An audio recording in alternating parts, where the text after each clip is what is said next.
Tang, Tang. twam. Tom, But actually in Bengali it's pronounced tong. But it means ma tong. Tara. So Ma tong. that will be available somewhere. Oh yes. Tom. Ma tong tara. It's a beautiful song. He sang it on, well, not at the beginning. 6 And years. then he became completely devoted and dedicated to Ma. Good job. So that was Thakur doing. We are light, Swamiji. Okay, let's start then. Om Tam Deshikendram Paramam Pavitram Vishwasya Palam Madhuram Yatindram Hitaya Nrinam Naramurti Mantam Viveka Anandam Aham Namami Namah Shri Yatirajaya Vivekananda Surai Sajjit Sukha Swarupaya Swamine Tapaharine. To that teacher of teachers, supremely pure, the guardian of the world, the sweet one, the prince of yogins who took up the human form for the good of humankind. To that Vivekananda, I bow down. Salutation to that king of renouncers and controller of passions, the sage Vivekananda, who is Satchit Ananda, existence, consciousness, bliss absolute itself, the spiritual preceptor, the remover of distress. These are the last two verses of hymn composed by Swami Ramakrishnananda, one of Swami Vivekananda's brother disciples, to Swami Vivekananda. So he composed these verses to his brother disciple. Even the other disciples of Sri Ramakrishna, mostly they looked on Vivekananda as a giant, as Sri Ramakrishna had asked him to lead the brotherhood. And he had told everyone, he's your leader, henceforth. After I go, he's your leader, you follow him. And so Vivekananda really became the leader of the brotherhood and of the movement. And so this very touching lines, the Deshikendram, the teacher of teachers. And beautiful, a teacher of teachers, and who has taken the human form for the good of humanity. Reminds us of that vision that Sri Ramakrishna had. Perhaps you've heard about it. Sri Ramakrishna describes how his mind was merging in samadhi, and he was traveling in some kind of spiritual realm. He was ascending into more and more subtle realms of divine beings, and seeing the different forms of the divine, and then passing beyond forms into the formless realm of the formless absolute. And just there, he saw this group, this circle, as it were, of 7 sages immersed in the deepest meditation, their shining luminous bodies. And then he saw the undifferentiated infinite mass of light, the infinite undifferentiated divine. A piece of it, as it were, came up off from that mass of light and formed a divine child, a beautiful infant, a divine infant. And that infant approached one of those sages and clasped its arms around his neck. And the sage opened its eyes and looked with evidently intense love at that child. And the child said, I am going down. You must also come. And the sage assented with a look that, yes, I will come down. And then so Sri Ramakrishna, when he saw Vivekananda, he recognized him. That's the sage I saw in this vision. And he also confided in someone that actually the divine child was he himself. So Vivekananda came not like we come because we have desires or we have karma to fulfill. He came as a messenger, as a world teacher, to bring Sri Ramakrishna's message to the world. So he had this message to it, and we find his message really, there's two aspects to it. The message for India and the message for the whole world. The message for India was particularly arise, awake, and serve the living God. Wake up from your subject slavery, wake up from your condition of being sunk in tamas.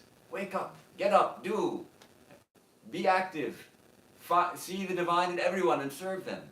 Throw off your bondage. And to the world it was also arise, awake. But I think for the world it was more arise, awake, and realize that you are divine. Realize your own divinity. Realize that you are not just a limited individual. The divine is shining in you and in all hearts. And so powerful teachings from the four yogas, his lectures from Colombo to Almora, the message to India. The four yogas is perhaps one of the fundamental messages he has for the West, that the spiritual practice, the approach to the divine can be understood as falling into four main categories, and how we can, with this understanding, we can more easily employ all aspects of our being in our spiritual life, in our seeking for the divine. And of course, it was also his personal presence. He himself was a powerful guru, not only on the world scale, on the world stage, but also personally.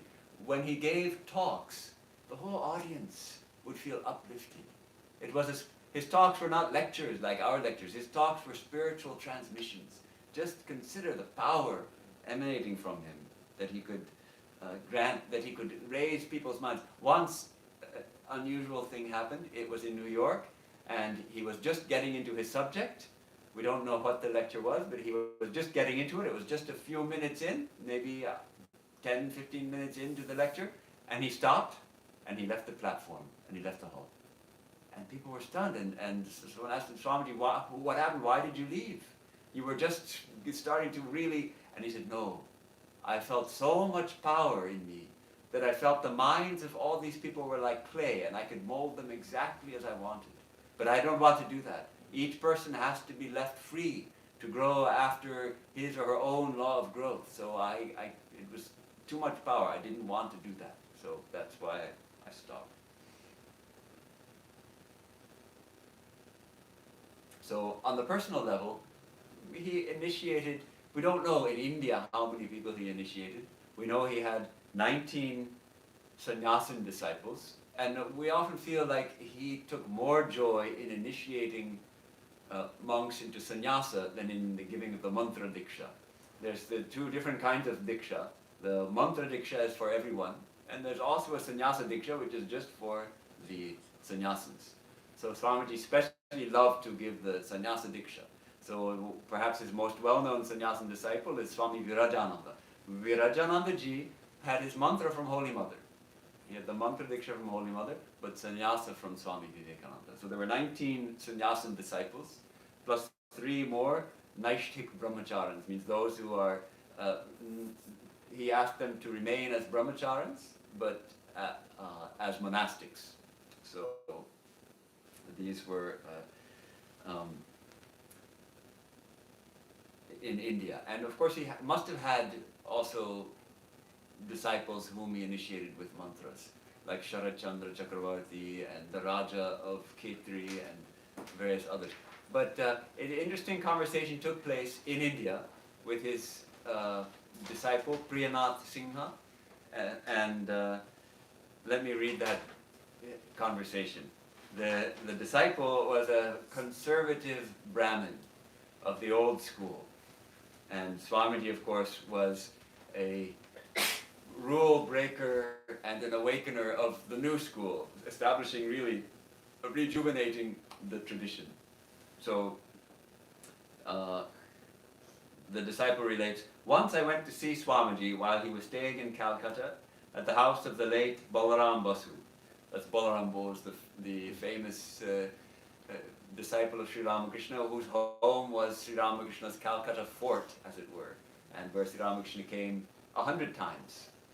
And many of Sri Ramakrishna's disciples would stay there. So Swamiji was staying with Balaram Babu, and he says, he relates this interesting conversation. After a long conversation about Japan and America, I asked him, well, Swamiji, how many disciples have you in the West? Swamiji said, a good many. The disciple, 2,000 or 3,000? Swamiji, maybe more than that. Are they all initiated by you with mantras? Swamiji, yes. Question, did you give them permission to utter pranava, the Om? Did you instruct them to chant Om? Swamiji, yes. Then here comes this conservative Brahmin. How did you, Maharaj? They say that the Shudras have no right to pranava, and none has except the Brahmins. Moreover, the Westerners are Malechas, not even Shudras. Swamiji says, how do you know that those whom I have initiated are not Brahmins? The disciple, where could you get Brahmins outside India, in the land of the Yavanas and Malechas? Swamiji, my disciples are all Brahmins.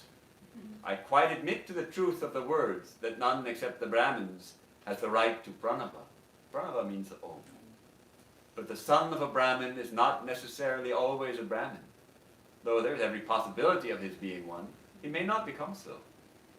The Brahmin caste and the Brahmanya qualities are two distinct things. It means the qualities that a Brahmin should... The idea was that a Brahmin is someone who is devoted to God, who is sattvic, who is truthful, who is pure in heart, who has compassion for everyone, is unselfish.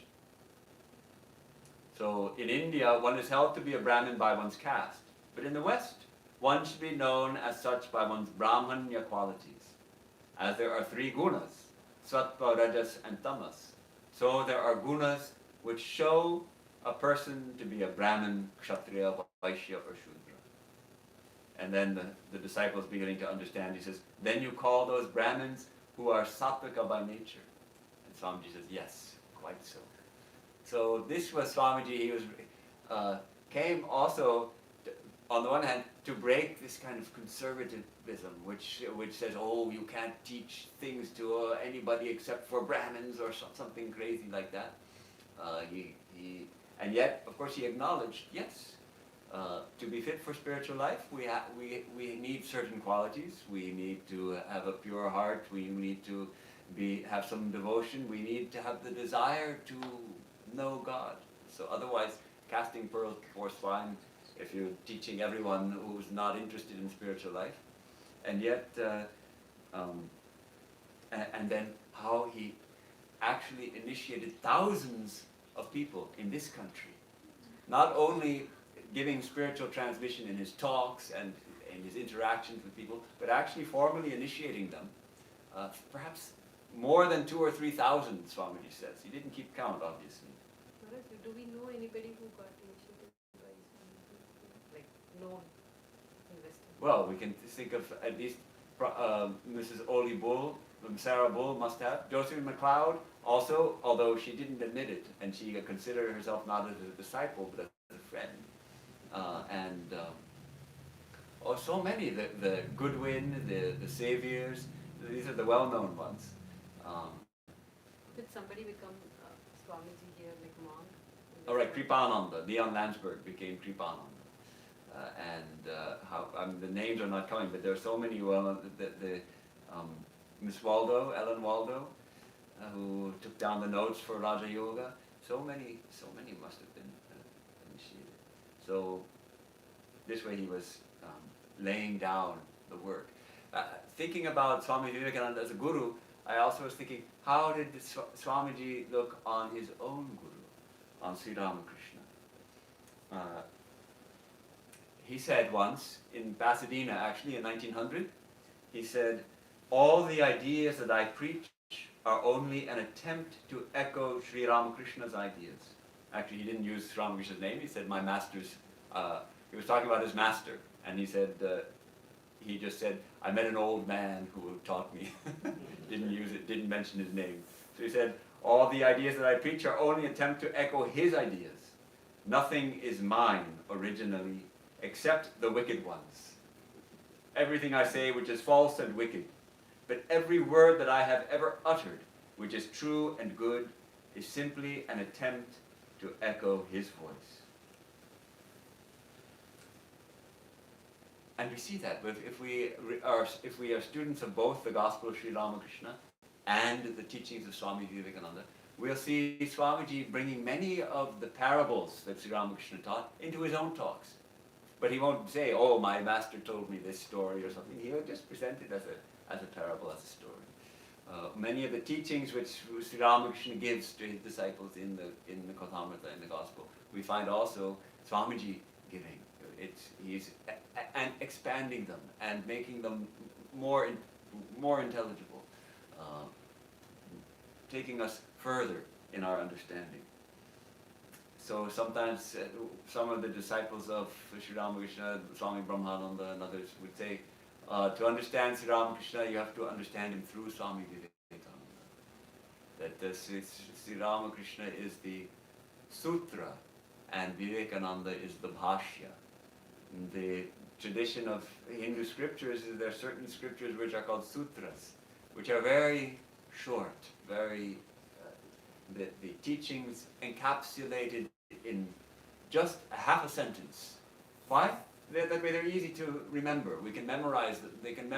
People can memorize the whole scripture because it's just maybe 200 short lines, like the Raja Yoga aphorisms, the Patanjali's Yoga sutras or aphorisms, and then there has to be a commentary along with it in order to understand it. So it was said that Sri Ramakrishna is the sutra and Vivekananda is the bhashya. And the Holy Mother demonstrates how to put it into practice. But Swamiji rarely spoke of his guru, and particularly by name. In public, there are only two known instances where he spoke officially in public on his master. But of course, naturally, to his disciples, he would tell them about him. But he held him in such reverence. There's a very almost heartbreaking description of how Vivekananda, after Sri Ramakrishna left the body, and he was guiding the brotherhood at the Baranagore Mutt, the Baranagore monastery, the brothers would find in the morning Swamiji's pillow was soaking wet. Why?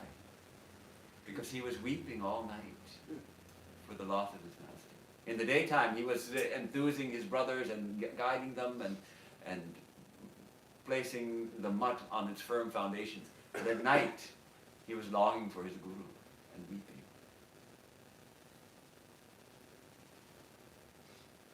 So Swamiji composed 3 hymns on his guru. We sang 2 of them tonight.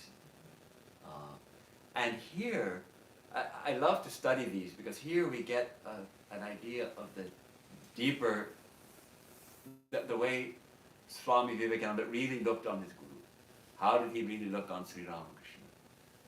He didn't preach him, but in a sense, through these hymns, he has revealed his inner attitude towards Sri Ramakrishna. On the one hand, looking on him as a world teacher, presenting him through these hymns as a world teacher, and on the other, showing this tremendous love for his guru and this attitude of complete surrender to the teacher, complete surrender to his guru. The first hymn, of course, Khandana Bhava Bandhana, is in Bengali, but most of the words are Sanskrit. Maybe 90% of the words are Sanskrit. So most people, at least Indians who have a Sanskrit background or speak a Sanskritic language, will be able to understand.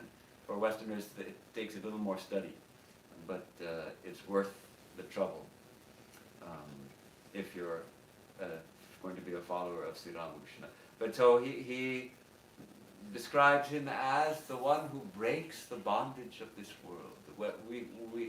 We feel like we are free, and yet when we really analyze it, Swamiji points out, we're not free.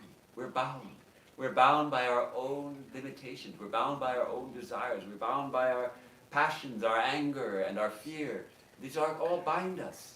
Sri Ramakrishna is the breaker of this bondage. That's how he describes him. Though, interestingly, in this hymn, he does not name Sri Ramakrishna. It's a hymn, think about it, in Karnana Bhavabandhana, nowhere does the name Ramakrishna come.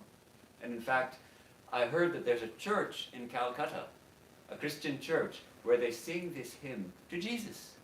Because it's a hymn to the world teacher, a great world teacher. Jesus, as much as Ramakrishna or Buddha, they're all world teachers who break the bondage of this world. They lead us to freedom. They lead us to fearlessness.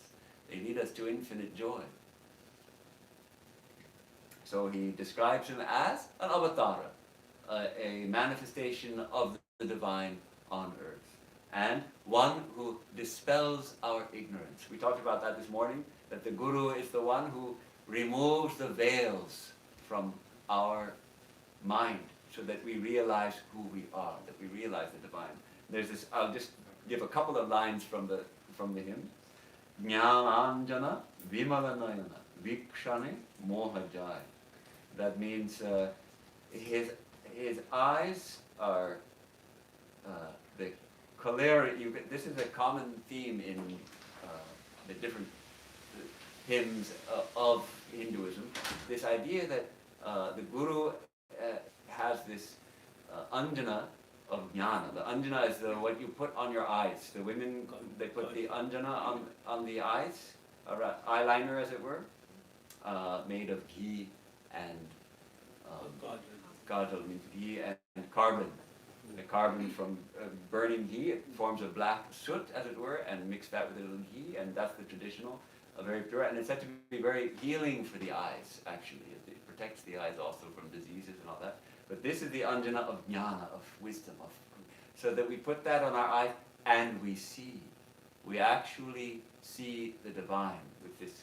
Our eyes are divinized. As Sri Krishna told Arjuna, you cannot see me with your ordinary eyes. You need the divya chakshu, you need the divine eyes to see me. So the Guru, in this case Sri Ramakrishna, gives us the divine sight.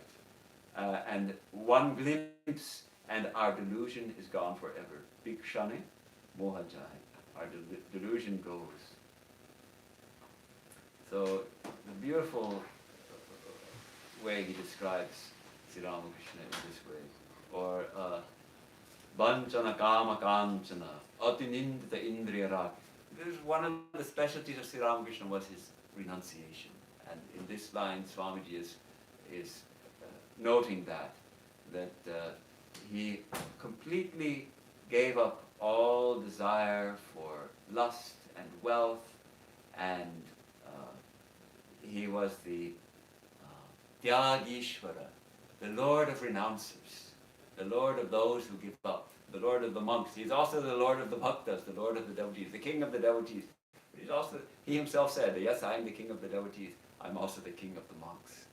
So, and then there's this very touching line in this verse. This is the 6th verse.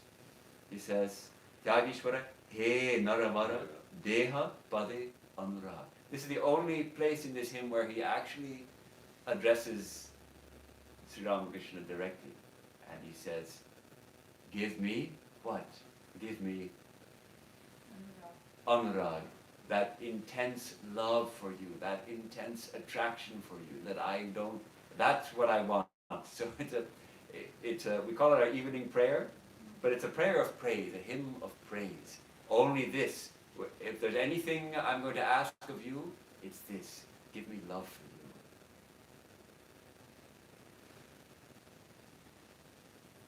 So this is the first hymn, this hymn of praise. It's actually at such a...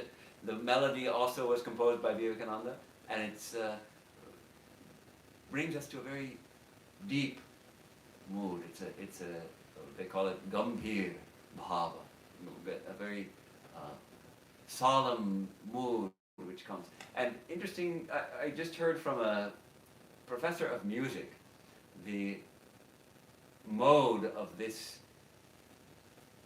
hymn. Of course, it's if you know the Indian music, it's sa re ga ma pa ma ga. The ma is the tivra ma. It's it would be called the augmented fourth. Instead of the straight fourth, it's the augmented fourth. And in Western music, this mode is used for, also it's said to convey spiritual ideas. So both in Indian music and in Western music, it's considered a spiritual melody, as it were. So, second hymn, Om Hring Ritam. Here, while he's also presenting these ideas of Sri Ramakrishna as a divine being, but the emphasis is on the seeker's incapacity to actually realize God. The seeker's incapacity to attain God realization, and therefore seeking refuge in the Lord, surrendering completely to Sri Ramakrishna. Because the refrain, in every line, every verse, Tasmat Tvameva Sharanam Mama Dina Bandho. Dina Bandhu, O Lord of the lowly. O Lord of the lowly. Dina Bandhu is Lord of the lowly. Dina Bandho means O Lord of the lowly. It's calling out, O Lord of the lowly. Dina Bandho. Dina, those who are lowly, who are poor in spirit perhaps. We are unable to realize you. We don't have the sufficient qualities of earnestness and sincerity and power to meditate and all of that. Tasmat, therefore, Tvam, you, O Lord of the lowly, you are the Mama Sharanam, my refuge, my only refuge. Tvameva Sharanam Mama Dinam. You are my only refuge. Again and again. So Swamiji gives this. Of course, he's teaching through this hymn. He's presenting an attitude to take towards the Guru, towards Sri Ramakrishna. Take refuge in God. This Sharanam, Sharanagata, it's a kind of combination actually of, sometimes it's translated as surrender, and sometimes it's translated as taking refuge. And actually it combines both those ideas. That on the one hand, we throw our burden onto the Lord. We take all our weight and we place it in His hands. And yet we take refuge, because there's no safe harbor in this world. There's no place where we can be completely and perfectly safe in this world. Sanctuary. There's no sanctuary in this world. The sanctuary is in the divine. And there we are completely and perfectly safe and protected. So that's why this hymn suggests this Sharanagati. Maharaj, the ring rhythm, can you elaborate a little bit, like the Beej mantra, or that what exactly? Well, that is interesting, because Swamiji did at one place concede this idea that yes, Sri Ramakrishna, that he says there's no doubt that Mother Kali got up the body of Sri Ramakrishna for her own ends. So Swamiji hid this side of his personality very well, the fact that he was actually utterly dedicated to the Divine Mother Kali. He was dedicated to his master, but also to Mother Kali. And it seems that he didn't differentiate between the two. So this was in a conversation with Sister Nivedita. So this Ring Bija is the Shakti Bija, typically associated with Divine Mother. And yet, Sri Ramakrishna, obviously he's a male, he's in a male body. So why you would say Ring for Sri Ramakrishna? But that was the reason, that's a hint that Swamiji gives in this hymn. So ultimately he saw Thakur as absorbed in Mahakali or Mahakali. Yeah, we can infer something. What will we understand? The more we go forward, the more we approach Sri Ramakrishna, the more we'll understand. How can we understand Swami Vivekananda's his understanding of Sri Ramakrishna, we're trying. We're struggling to understand it. And he also presents, in the 4th verse, he presents Sri Ramakrishna's name as purifying, as a mantra. In the early days of the order, the gurus gave different mantras, but gradually they started giving mainly Ramakrishna mantra, the name of Sri Ramakrishna as the purifying name, as the mantra for this age. Mahapurush Maharaj Swami Shivananda was especially strong on that. But in this verse also, Swami Vivekananda seems to give credence to that idea, because he says, Krityam karoti kalusham kuhakantakari Shnantam Shivam Svimalam Davanamanata. So what does it mean? Your name, O Lord, your name, Davanama, is, what is it? It's the one that ends in Shna, Shnantam. Your name, ending in a Shna. Your name, Ramakrishna, is Shivam. It is holy. It is Suvimalam. It's absolutely pure.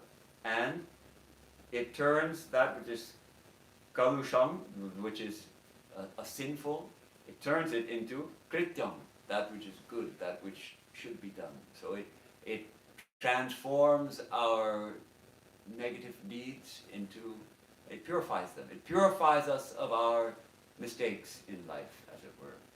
And Kuhakantakari, it puts an end to this jugglery of this world, this the mystery of this world. It puts an end to all the wickedness. And then confessing that Yasmat, inasmuch as Aham Asharano, I am without any shelter in this world. Asharano, Jagadeka Gamya, O goal of all. Tasmat Ameva Sharanam Mamadina Bantha. That therefore I take shelter in you. So it seems that on the one hand he's presenting this attitude of taking refuge in the Guru, and it seems it was his attitude as well, because we find it coming again in the 3rd hymn, which I sang today after the puja. It begins Achandala Pratihatarayu, and then that at the end, that very catchy and memorable line, Naradeva Deva Jaya Jaya Naradeva, glory, glory to the man God, to the divine man. Is he a man? Is he a god? Naradeva Deva Jaya Jaya Naradeva. So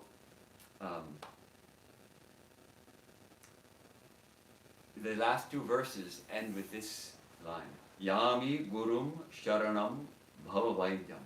He says the Guru is the Bhavavaidya. A Vaidya is a physician, a doctor.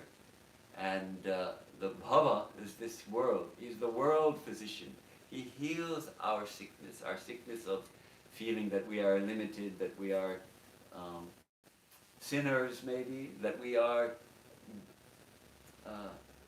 taking this world to be the end all and be all. He heals the world. He heals the world through spirituality. We have a 6-legged winged friend with us. Is it a stinging friend? Yeah. Yes, Maharaj. Could be. Okay, let it go into the flowers. I'll catch it. No. There's some nice flowers. Are those real flowers or are those the silk flowers? So it's getting confused. No, the center one is a real They're only silk flowers. I need to make kagas like that. No, So Gopalji, wait, don't catch it. where is it? Let it be. No.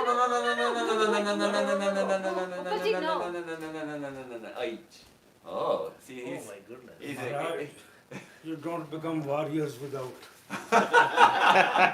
ability to. I'm with you. I was born as a warrior Yes. and trained as a warrior. Kshatriyas. So he looks like some kind of very dangerous hornet. Yeah, And it he is. came with his fingers and just grabbed it where it couldn't sting him. Just like that. Amazing. Same way is like poisonous snakes. What is snakes? There is a way to catch. Right, yeah, if you know that. Yeah, but Good. it's very kind of. I haven't. Snakes is more dangerous. A hornet sting, it'll hurt, Yeah. but it won't kill you. No, they. But rattlesnake I have never No, dealt with no. because we don't have it. but all other snakes, there's a way to catch. Copperhead you can catch. Copperhead, मेरे पास तो hundreds in my goods for the house. And they are very powerful, some of them. Yeah. So it's again creation of God. So let's look at this this line, which I also appreciate so much, that he calls Sri Ramakrishna in this Achandala hymn. He says he's the Samshaya Rakshasa Nasha Mahastram. What does it mean? You know, all the ancient avatars, the Sri Krishna and Sri Rama, they killed lots of rakshasas, lots of monsters. Rakshasas are the monsters that eat human beings. They eat the flesh of human beings. They're horrible. In the old myths of their exploits, they came partly to destroy these rakshasas. And there's wonderful stories of how they battled them and killed them. And always when the avatar, when the god kills a monster or a demon, he doesn't send him to hell, as you would think. No, he sends him to heaven. He's liberated him from his body and from his wickedness and sent him to heaven. So, but he kills him. No doubt he kills him, and then he sends him to heaven. So that's beautiful. But here, what demon did Sri Ramakrishna kill? He didn't kill any demons. How could he be an incarnation of God? The incarnation should be killing demons. Oh yes. Ignorant. There's a demon. This demon that is eating the human flesh, eating into the vitals of society of today. That is Ignorance. doubt. Doubt. Samshaya. Ignorance. Doubt in the reality of God. Because science dealt almost a death blow to religion. Because religion said, see, God created the world, especially Western religion. God created the world in 6 days rather, and took rest on the 7th, and created everything that we see. And then old Charles Darwin came along and said, wait a second, it doesn't look like human beings were created just like that. It looks like they evolved from apes. And it looks like apes evolved the way it started out with little cells, and they evolved to different animals. This seems to be the thing. And the more scientists study this, the more they realize, yes, it's true. Evolution is true. So then, where does religion stand? Nowhere. God, the scientists don't need God. They can explain everything just by science. Except, as it turns out, for consciousness. The hard problem of consciousness, they have not been able to, and it looks like they won't be able to, because consciousness is a fundamental principle.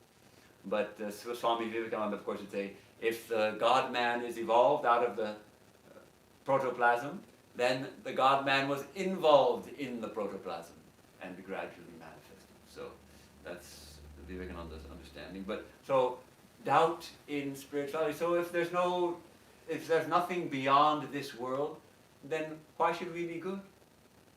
Just enjoy. Be selfish. You'll be happier if you're selfish. This kind of doubt. So Sri Ramakrishna, through his life, is the great weapon, the Mahastram, the great weapon destroying this Rakshasa, the Rakshasa of doubt. Because through his life, if we start to, sometimes doubts will come. Until realization, doubts come from time to time. When doubts come, look at Sri Ramakrishna's life. Read about his teachings. He was utterly dedicated to truth. And he could also say, yes, I see God. I see God in all of you. I see that you are verily manifestations of the divine. And by touching his disciples, they also realized. So this is a great weapon we can use when doubt comes and eats at our conscience and makes us feel uncertain. Sri Ramakrishna is a great weapon for destroying that doubt.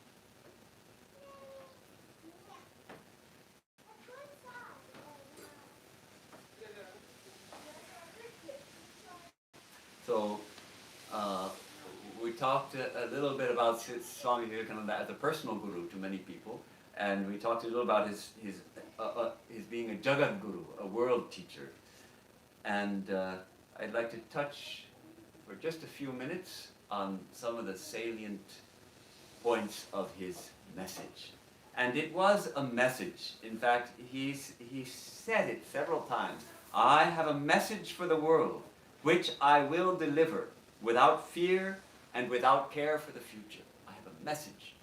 And that famous letter to Mary Hale where he scolds her thoroughly because she was trying to suggest to him that, you know, well, what happened is there was a dinner at Mrs.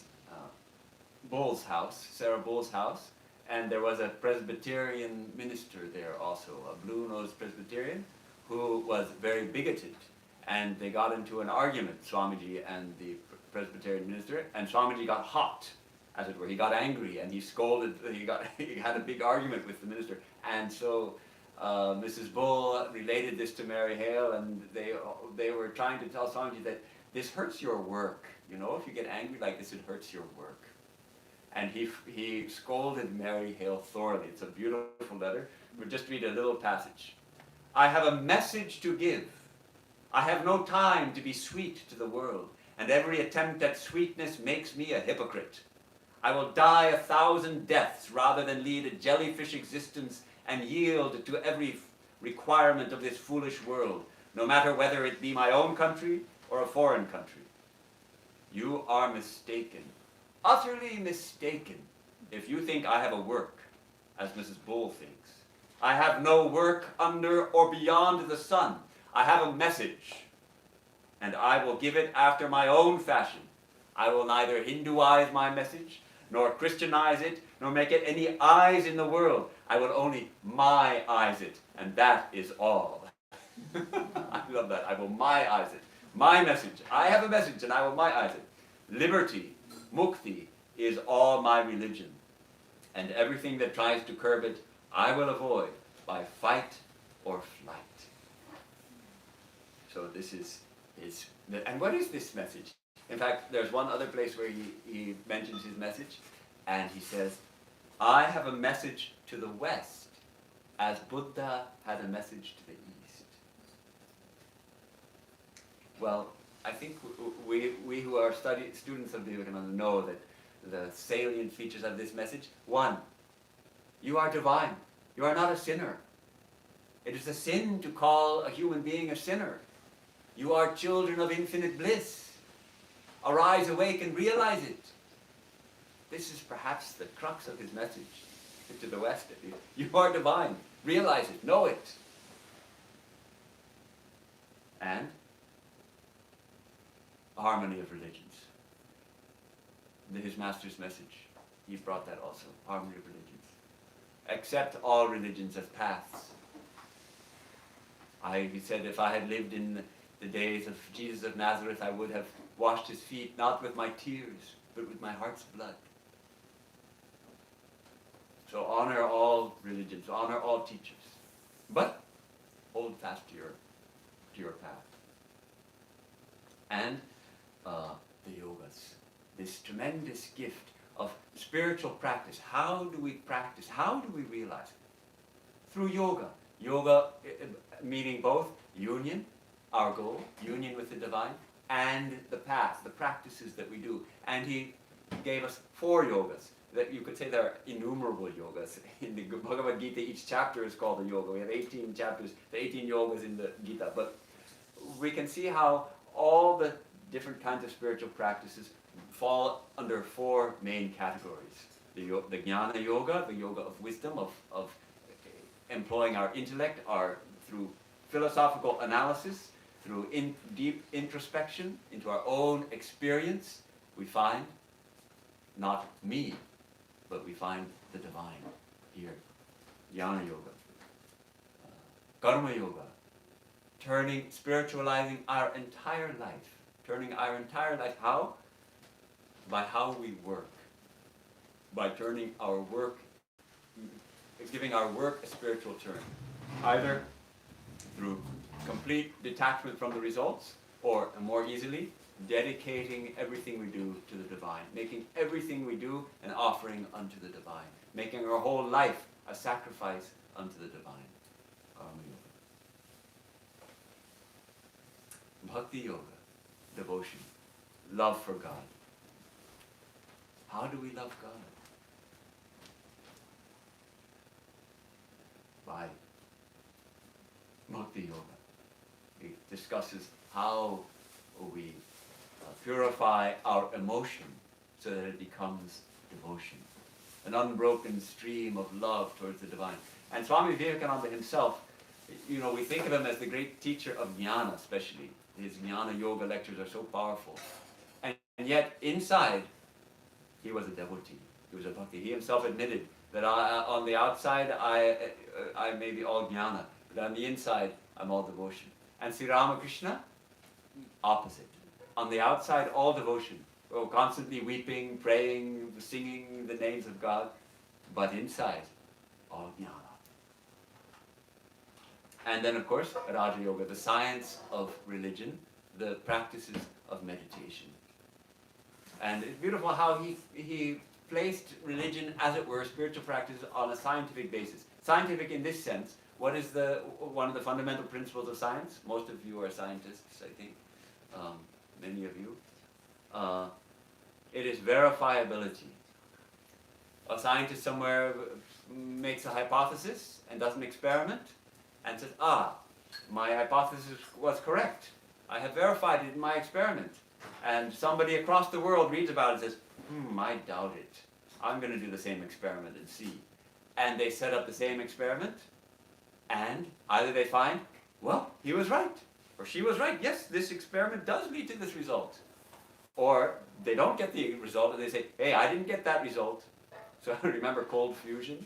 That was, what, about 20 years ago or something?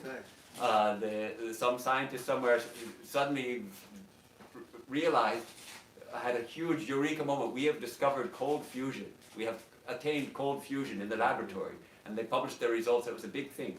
And scientists all over the world were doubtful, but they started doing the tests. They started doing the experiments, and they could not replicate it. And it turned out that it was, finally they discovered some error in the original experiment. So that's how a theory dies, when you can't replicate it. But in other cases, the theories are verified. Like some of Einstein's theories couldn't be verified experimentally for decades. But then with the finer instruments, they could verify experimentally prove his theories. So it's the same in spirituality. The spiritual teachers say, if you do these things, if you do these practices, you will experience these results. Don't take my word for it, do it yourself and see. So in that way, scientific. And the seekers, since time immemorial, have been doing these practices, and they have found, and I think those of us who are practicing sincerely, we've been practicing meditation, we also find, yes, at least I'm getting some peace, I'm getting some joy through meditation, through these practices which I've been taught. So this is his teaching on yoga. And he proposes that, let me read a little section from Vivekananda on the four yogas. Every being, he says, every being must develop according to his or her own nature. As every science has its methods, so has every religion. The methods of attaining the end of religion are called yoga by us, and the different forms of yoga that we teach are adapted to the different natures and temperaments of people. We classify them in the following way under four heads. 1. Karma yoga, the manner in which one realizes one's own divinity through works and duty. 2. Bhakti yoga, the realization of the divinity through devotion to and love of a personal God. 3. Raja yoga, the realization of the divinity through the control of mind. 4. Jnana yoga, the realization of one's own divinity through knowledge.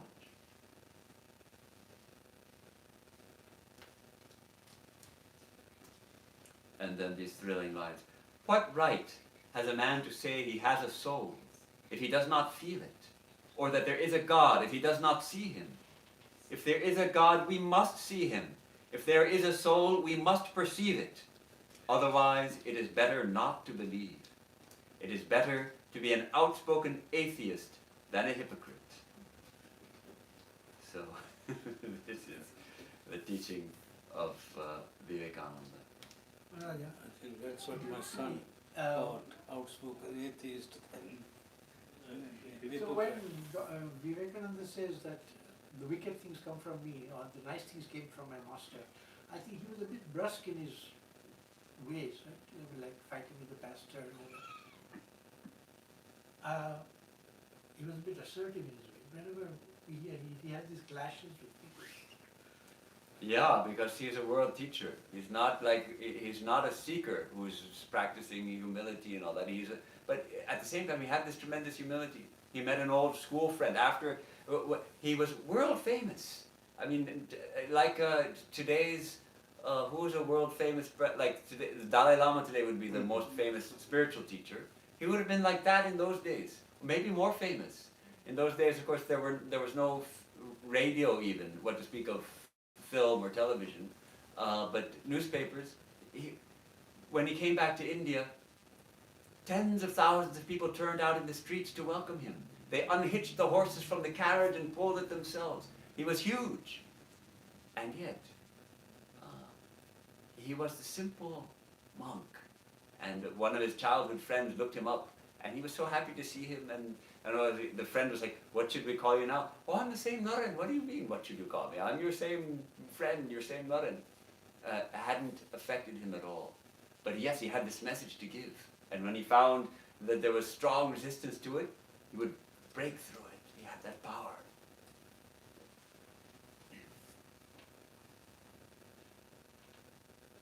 So, I think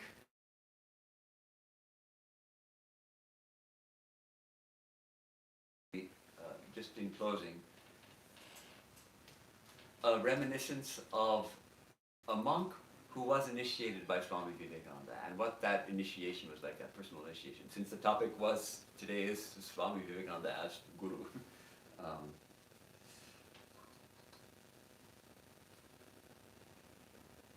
So it turns that this is one Swami Sadashivananda, who perhaps he wasn't a member of the order. I'm not sure if he was a member of the order or not, but he was initiated by Vivekananda. He had been initiated already in the Vaishnava tradition. And so Swamiji was at first not, he said, "Why? You are already initiated as a Ramanuja Vaishnava. The worship of Vishnu is very good. I do not see any reason to reinitiate you." "But," I entreated, "I wish to be initiated by a yogi like yourself." To which he smiled his consent. So, what happened? This is the day of the initiation. In the morning, so he stayed at the monastery that night, and the next day, in the morning we took our bath, prepared for the occasion, and waited before his room. The doors opened even before our expectation, and Swamiji appeared there with a face illumined with divine fire, and, in peculiar accents, asked us to come, one by one, expressing it with a movement of his hand at the same time. Charu Babu pushed me to go first, and as soon as I went near him, he remarked, "Oh, you have come first. Well, well, come along with me, my boy." Then we moved on to another small room, where there were two small carpets on the floor, like these in asanas. He took his seat on one, and I on the other. Within a few minutes, Swamiji entered into deep samadhi, his body erect and stiff, all his limbs motionless, eyes half closed and very bright. His face indicated divine emotion, power, and love. He was the very personification of Ananda, of bliss, but his austere calmness had subdued all emotions, which remained there frozen and fixed without a ripple or wave. It was one person who had beckoned me inside the room with a charm of love and smiles. It was now another personality that sat before me, who had transcended even love or any other emotion. He sat thus motionless, and time remained barred outside us. He seemed to fight against this manifestation and the emanation of divine presence, and it was slowly subdued and remained controlled within his body. He took my hand in his, where it remained for a few moments. Then he spoke about a few of my past events of life, and once remarked, "How did you feel when you were going to Chapra by steamer, when somebody spoke to you?" I'd forgotten about that incident, but he asked me to try to remember it if I could. It was Swami Ram Swarupacharya, whom I met at Ara, and who later on gave me the Vaishnava mantra. He was a resident of Agamgar district. He belonged to the Ramanuja school of Vishishtadvaita philosophy. I was asked to think of him, and as I did so, he said, "Now think of Sri Ramakrishna, and transform me into him, and then him into Ganesha. Ganesha is the ideal of sannyasa." I've never heard this anywhere else. At his touch, all desires and thoughts evaporated from me and vanished. There was no attraction or repulsion, no desire or aspiration.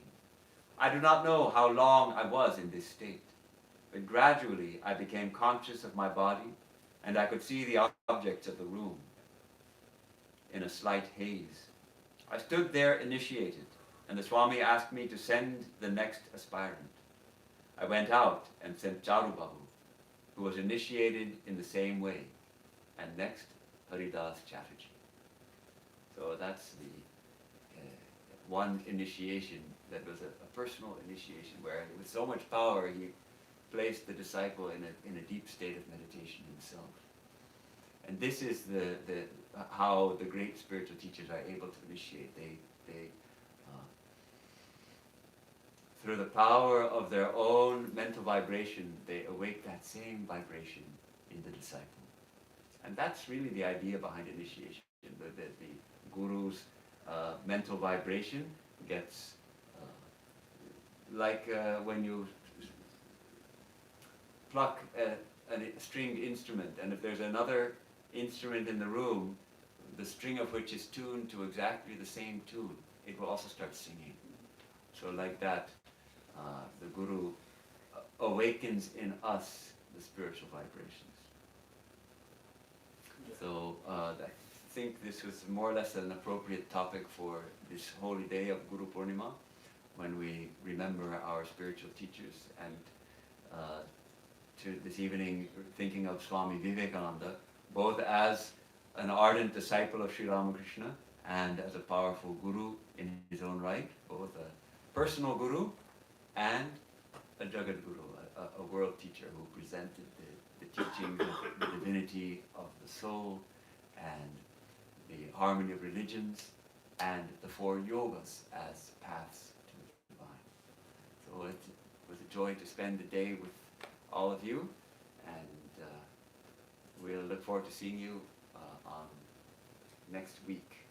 I'll be leaving tomorrow morning, but I'll be back next week for Sunday, Monday, and Tuesday.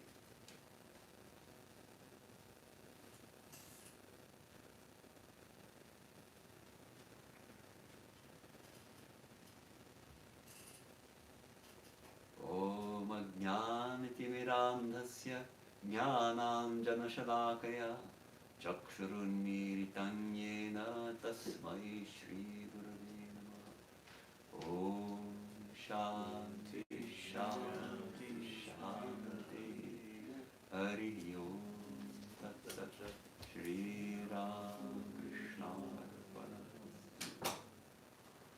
That verse of salutation to the Guru means that the Guru who takes the stick of wisdom to apply the collyrium of knowledge to our eyes, we who are sunk in darkness, and thereby opens our eyes to the truth. We bow down to that Guru. So, Thank that's you. all. Thank you. Wonderful talk.